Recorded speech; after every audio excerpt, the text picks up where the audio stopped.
It is once again time for the Law and You with the area's premier attorneys, Fellerman and Ciarimboli. Any big summer plans for either of you? Sometimes we talk concerts coming up, sports. A couple concerts. I tell you what, though, this question is from Shamokin.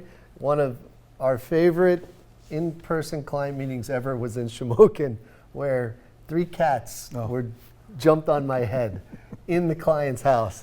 I tell you what, it was. They have good taste. We got a lot of good stories. So it brings me right that. back to Shamokin. Shamokin, no joking. Let's get to our question from nice Jack. He says, I was in a car collision, went to the ER. Who will pay my medical bills?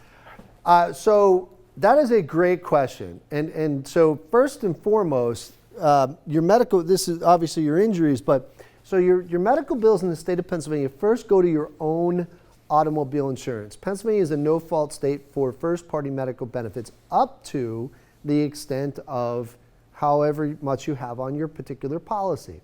After that, you're going to go and submit those bills to your own health insurance. If you file a lawsuit or file a claim, they will then have what's called a right of subrogation, meaning they have the right to get that money back that they've paid as a result of someone else's negligence.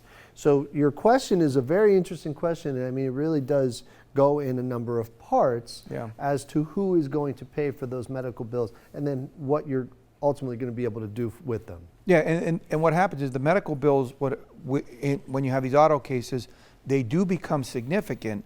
And unfortunately, because of these insurance companies have the right to get their money back, sometimes it cuts into what you get back. So, you know, obviously that's why some people say, well, how much first party auto insurance medical bill should I have?